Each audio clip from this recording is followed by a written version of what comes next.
Hello again, everyone, and thank you for being with us today. It's 10 o'clock Central Time, so we'll go ahead and get things started for this webinar. Thank you again for being with us.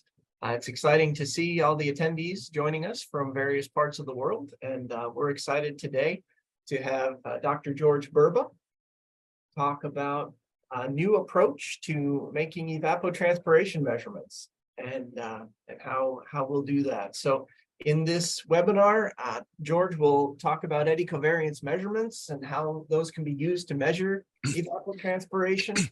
And then he'll introduce us to a new sensor that LI-COR is releasing that helps make those measurements more available, I would say, to people around the world to be able to hopefully generate more data and help us get better insights into how evapotranspiration is impacting water availability and other societal benefits. So before I turn things over to George, I've got just a couple of introductory things to cover.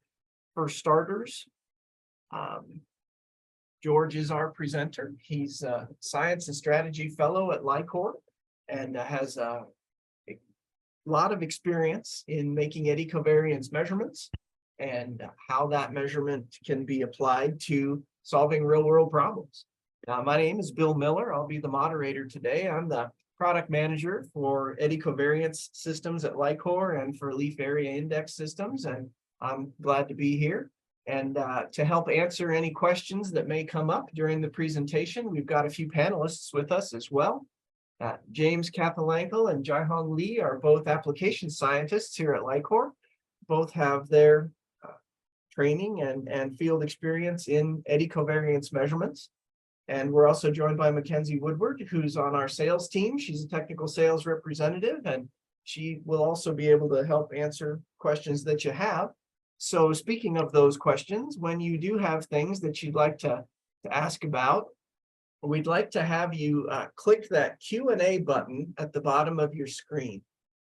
When you do that, a window will open up where you can type your question in. Because there's a lot of people here, we have your microphones muted, so you can't just jump in, but feel free to type any questions that you have into that Q&A tool, and then myself and our panelists will address those either in writing, or we may also ask George to address some of them verbally as we wrap up his presentation as well. So get any questions you have into that Q&A panel, and we will do our best to get them answered. If we can't get them all answered during the presentation, we will absolutely follow up with you afterwards to make sure that we get everything covered. Having said all of that, I will also remind you that we are recording this webinar, and a link to the recording will be made available to everyone who registered. So you will be able to get access to this webinar again if you'd like to go back and review things or share any content with colleagues. That will be made available. And with that, again, the webinar today is on a new direct and economical evapotranspiration measurements for immediate societal benefits. And with that, I will turn things over to Dr. George Burba and ask him to take it from here. All right, thank you, Bill. I'll share my screen. Do you see my screen? Yep, we sure do. Do you see my mouse? Not in presentation. There you go. Yep, now it looks like we're all set. And they can see my mouse too, right? Yes, I can. Okay, great. All right. Hello, everybody. So like as Bill said, today we talked about new direct and economical evapotranspiration measurements for immediate societal benefits. And of course, my phone is ringing right at that moment. Anyways, so it's not every 5 years, or maybe not even every 10 years, then we can successfully transfer something developed in academia, something complex and sophisticated, and put it into real world and really improve the real world. And I think this is one of these rare cases. And I'll explain you why. And of course, we can discuss it and have questions and answers session. I see a lot of people in the audience who are not scientists and maybe not familiar with LI-COR. So I'll give a few minute overview of LI-COR. So what we do is we transform intricate methods and systems and instruments into sophisticated and user-friendly tools to foster innovation in the following areas. One is evaporative water loss, how much water is being used by plants and soil. Another one is carbon sequestration and emission. It's how much carbon and greenhouse gases are emitted into the air or taken away from the air. Another one is photosynthesis. This is the process when plants grow, taking carbon dioxide from the air. Also soil fluxes, solar radiations, and bridging the gap from leaf level to field level scales. We're trying to cover as wide band of field measurements as possible. So this is one example. In 1970s, this is approximately what photosynthesis looked like. The photosynthesis measurements included that trailer. And you can see the chambers and the person is measuring it there. And we turned it into this device, and I tried to do it approximately to scale. So this whole thing became that thing. So it can give you a little bit of idea of what we're trying to do.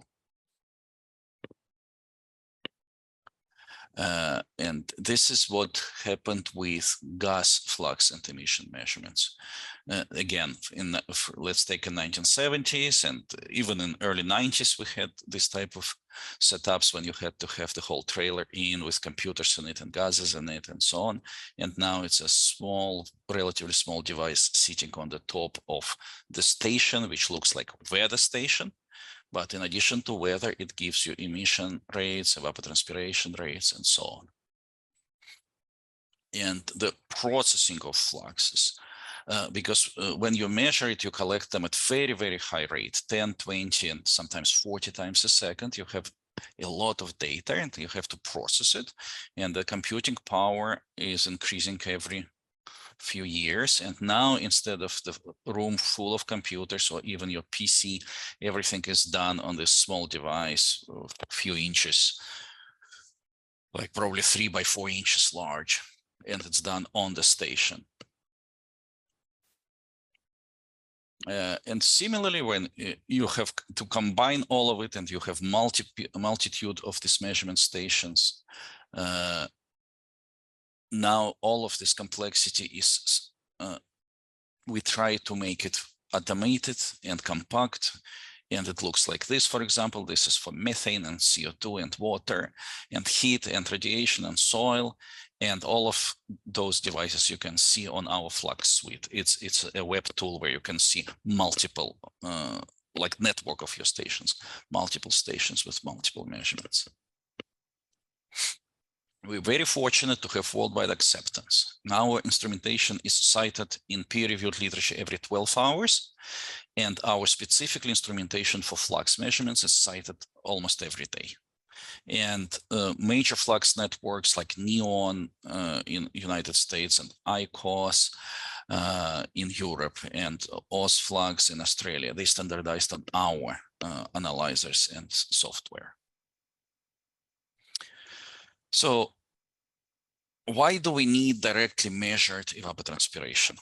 So all of this still seems like academic, everything I talked about, but it's actually not an academic questions. And the bigger questions for evapotranspiration are not academic questions. And here they are. So around 2 billion people face water scarcity already. People don't have enough water to drink. And it's projected that about 3 billion people more will face it by 2050. So we're going to have 5 billion people, probably 1/2 to 1/3 of population is not getting access to water. And water movement in hydrological cycle is the largest biospheric flow. And you can see it here, and evapotranspiration is the largest component in that flow. And here are the numbers. You don't have to remember them really, just to have the magnitude. Oops. So we have 500,000 cubic kilometers moving through ET.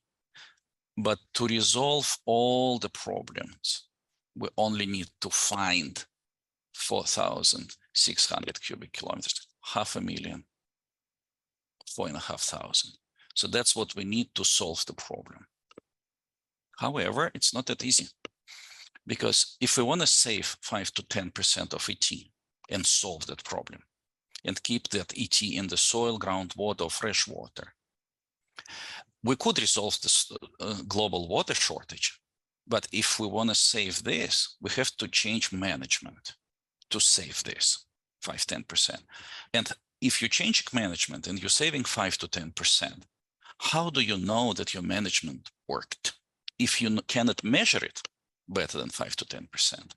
Here's the chicken and egg thing.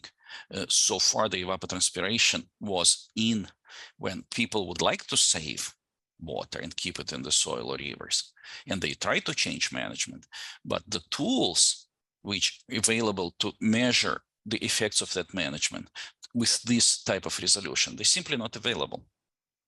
They're available in academia, but it costed $50,000, and you have to have expert on it. And people try to model it, and it was very important, and it did give a lot of important information, but models cannot achieve this type of resolution. So if we try to move from modeling ET to measurement ET, we must reduce cost and complexity of the use.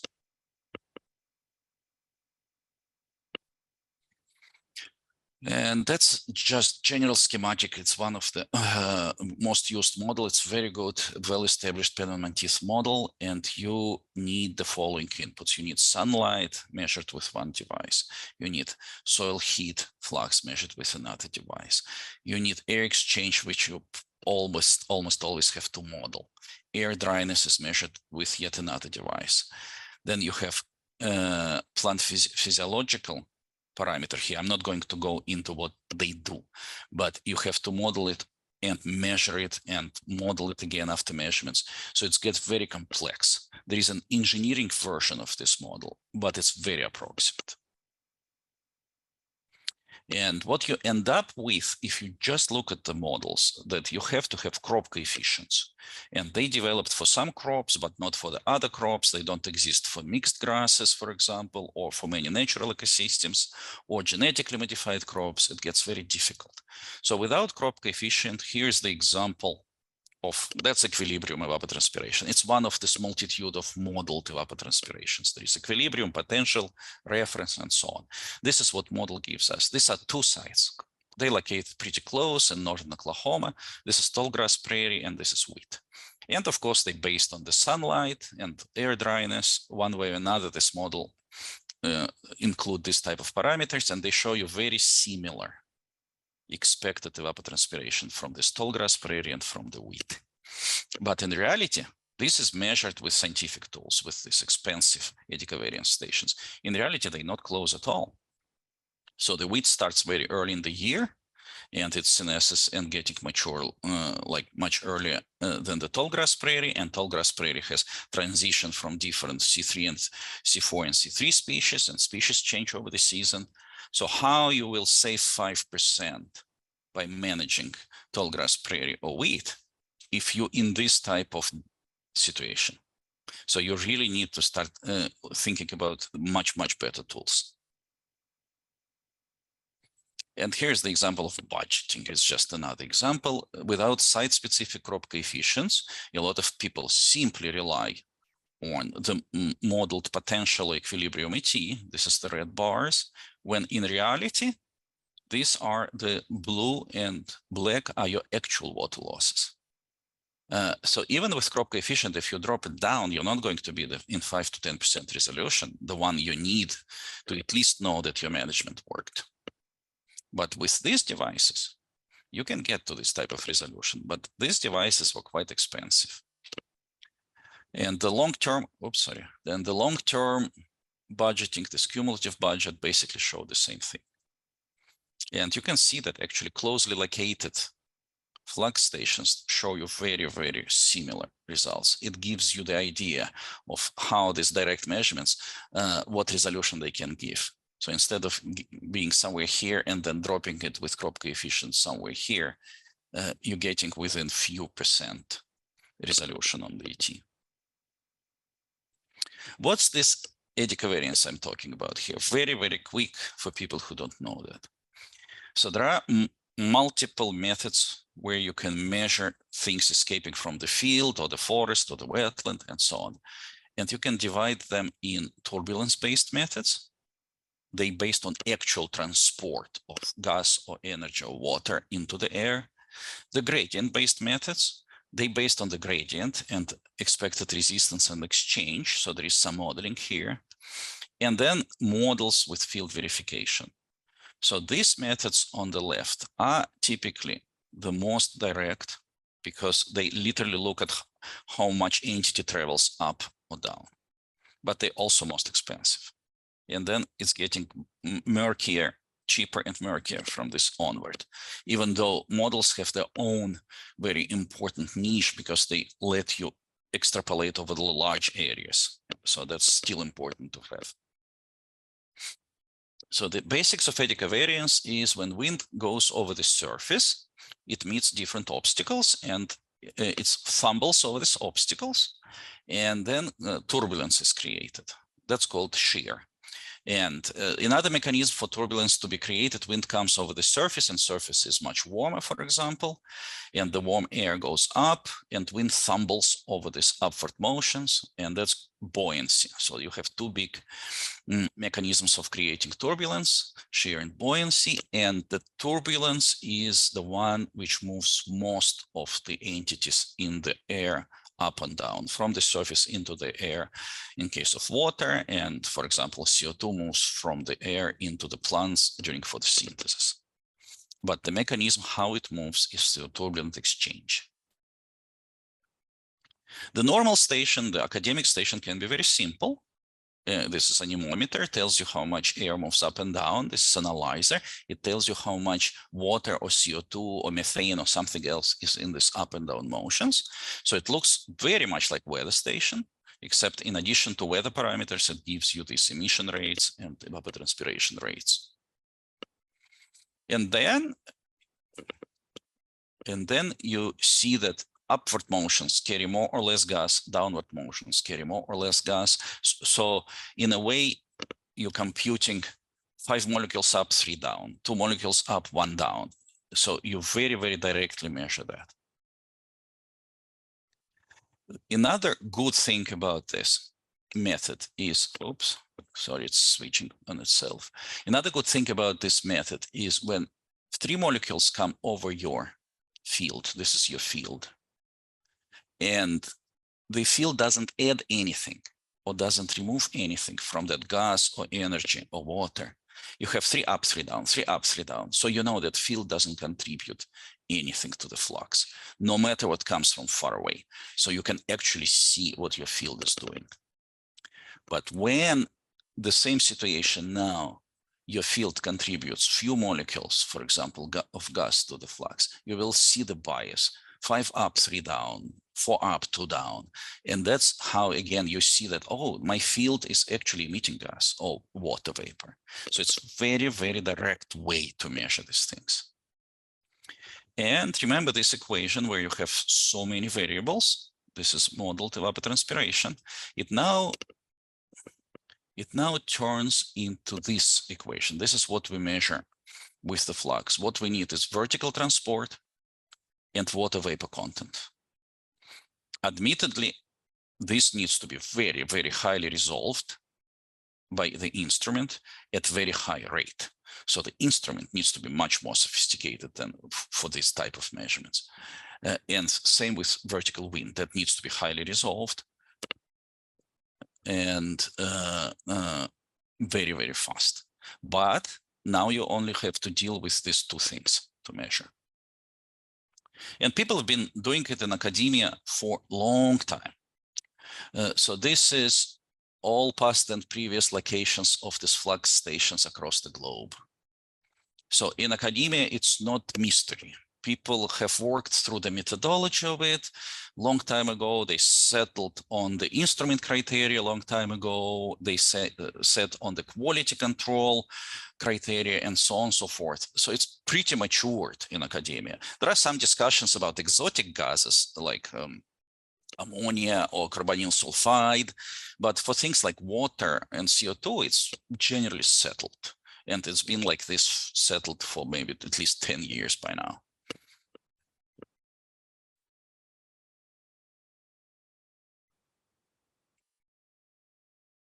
Can you still see my screen?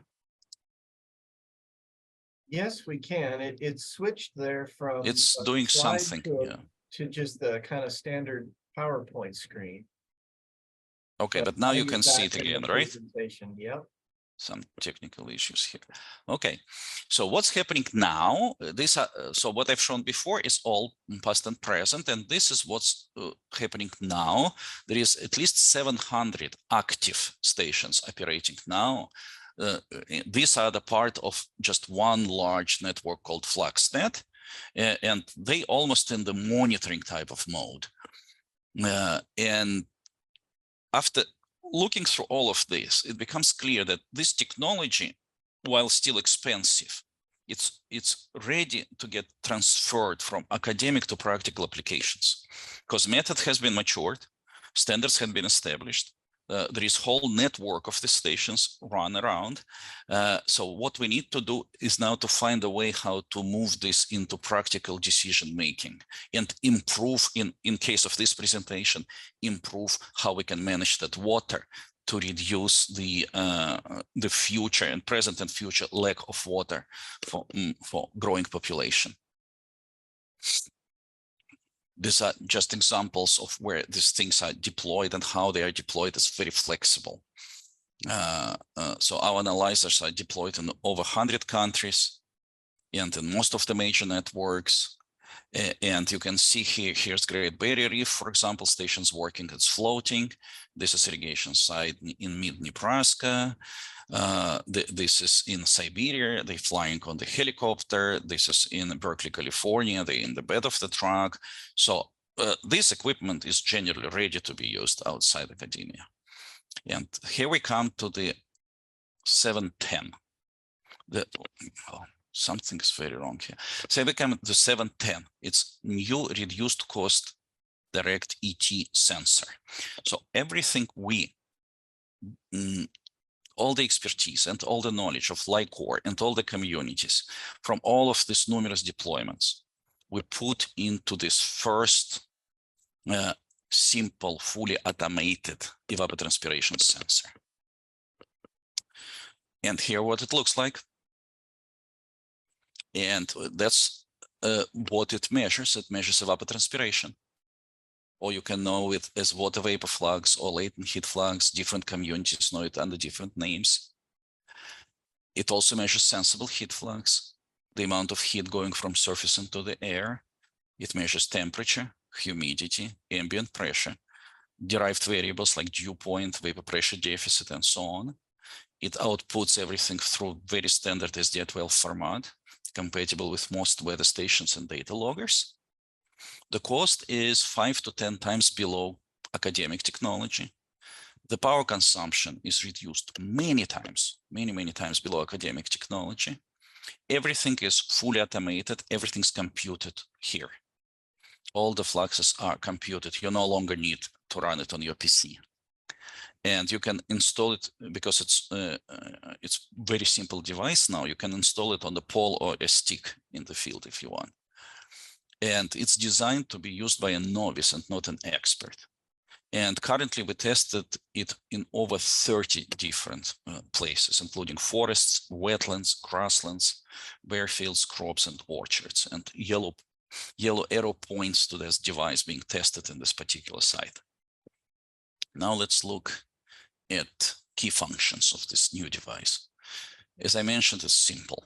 That was one of the very important design criteria. It uses direct method. It uses eddy covariance. The measurement itself and computation is fully automated. So whatever comes out of SDI-12 is evapotranspiration rate, sensible heat flux rate, and so on. It consumes less than 1.5 watt of power, and it costs, depending on how you, like what you compare to, between 5 and 10 times below traditional systems. So with this, we try to enable the best available academic method to be used in non-academic practical applications at a feasible cost without having to have an expert. It doesn't preclude it from being used in academia. It's just we designed it so it also can be used outside academia. Now let's look at performance. And I will explain, we'll go carefully through this plot. So I explain what you guys are seeing. So this is latent heat flux here. It is the measure of how it's the evapotranspiration in energy units. And this device outputted also in millimeters and in inches and so on. So, and the red one is potential evapotranspiration. And the pink one is reference evapotranspiration. And the blue ones, two different types of traditional expensive eddy covariance sensors. And the green ones are 5 different 710s. So we can see variability, instrument to instrument variability. And you can see that they're slightly higher, but there is a good reason for this. They're slightly higher than traditional eddy covariance sensors, and they much below the model parameters. And that's the same data presented here in the versus plot.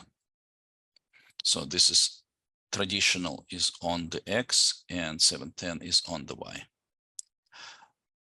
So it's about 9%, and this particular test site is about 9% larger than the traditional. And bear with me, I'll explain you why. This is sensible heat flux. So the dark ones are traditional, more expensive eddy covariance stations, and the light ones are the same 5 710s. So you can see that they actually, like the variability, instrument variability is very tight and nice here. And they about 3% larger than the traditional. And here is the same data reworked into energy budget closure. And what energy budget closure is, you have energy coming from the sun, which feeds the whole turbulence energy and matter transfer. Some of that energy is reflected. So you only look at net radiation. Here's the net radiation. And some of the energy goes into warming up the soil. So this is what we call soil flux. It's here. So all this energy goes into warming up the soil, creating sensible heat flux, and creating latent heat flux. So ideally, you should have full closure. Whatever comes from the sun has been spent into these 3 major energy drains. But typically, traditional systems don't have this full closure. Typically, they 10–15% off. And here is your net radiation and storage. This is your available energy, the little triangles here. And diamond and square is traditional systems. So you see that's the lack of closure between the two. So we're missing something in the traditional system. But in this particular test with 710s, we're very, very close to this. And it's not happening at every site, but we're seeing at several sites. And we think it's probably related to how aerodynamic and thin and sleek that new instrument is. It disturbs less amount of wind. Because when we measure with these stations, we rely on turbulence, and the turbulence computed from the 3-dimensional wind. And the less structure you have in that wind, the better you capture the turbulence. So our working theory is, yes, we're seeing these larger numbers here and larger numbers there and several of our sites, but they probably real. It's just because the instrument is much, much sleeker and thinner.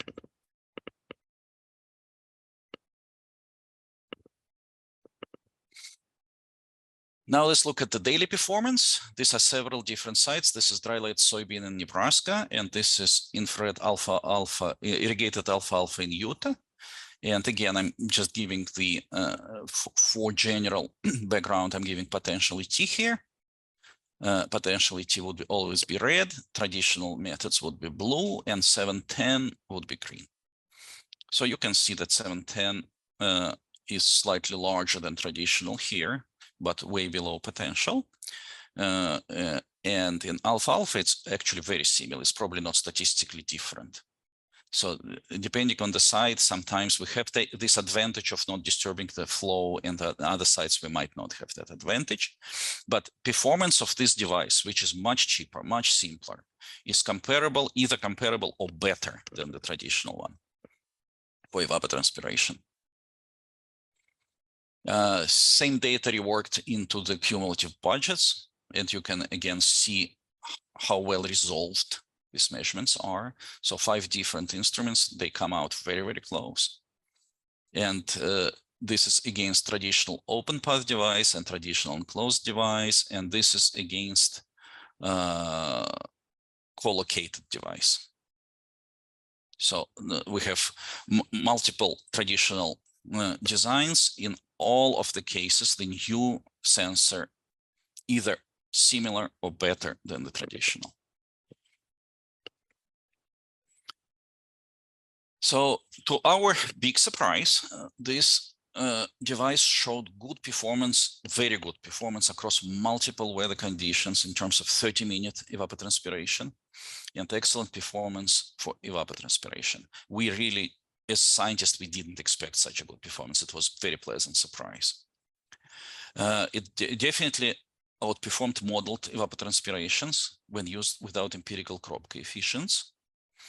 And our results suggest that the new sensor may also have outperformed traditional systems, providing better energy closure in some sites.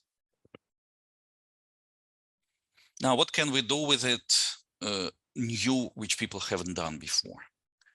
First of all, we can replace a lot of approximate things in all of these different areas.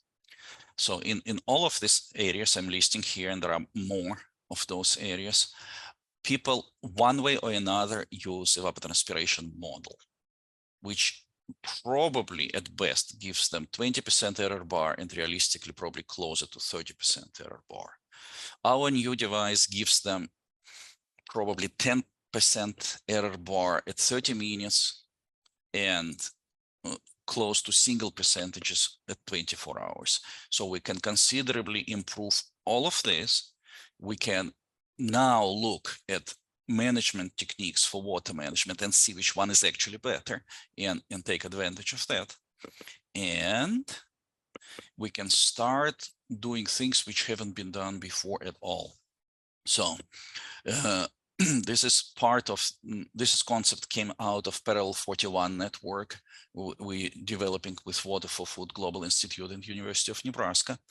They established and run this network with academic stations. When your stations tune remote sensing data and models based on remote sensing data, they tune them in real time with actual stations. And then they developing an app where at 30-meter resolution, they can tell you what evapotranspiration is for your particular field or watershed or forest. And we're starting with 5 states here, but like the ambition is to go national and global with this. And this new device will help speed up and expand this type of effort. Now you have real-time automated tower network based on our devices.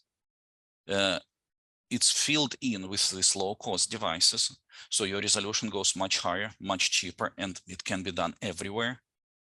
While right now it's all focused on water, it surely in the future can be focused on CO2 as well, and on greenhouse gases as well. So it opens up things we haven't done before because of complexity and costs. And not only we can manage water better, eventually we'll be able to manage all other things, including GHGs, better.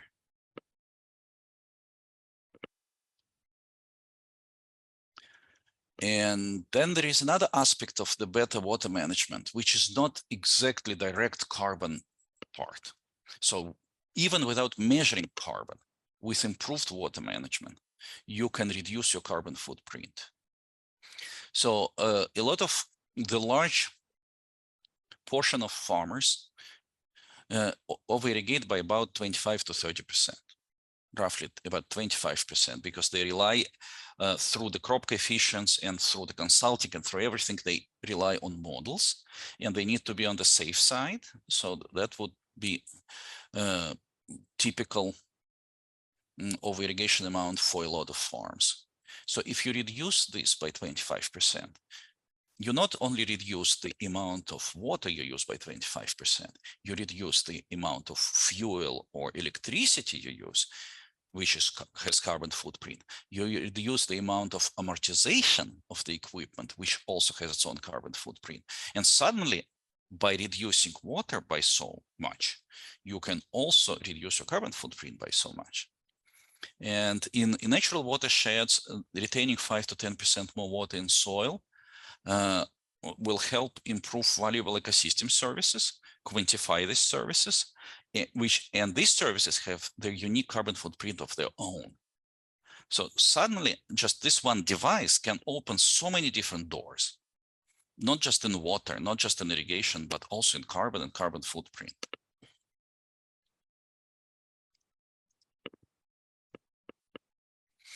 And if you want to know more about the method, you can look at the latest 2022 book. It's described here, or you can just search LI-COR eddy covariance book.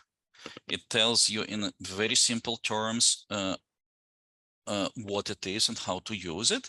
And it's structured that the simplest things are described in the top half of the page. You read top half of the page, you should be able to understand all of what is being discussed.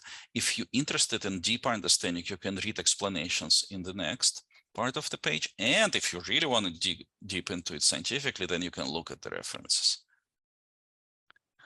And the last but not least is that we're having a conference in November, and we invite everybody to this conference. Let's meet and talk about whatever topics you're interested.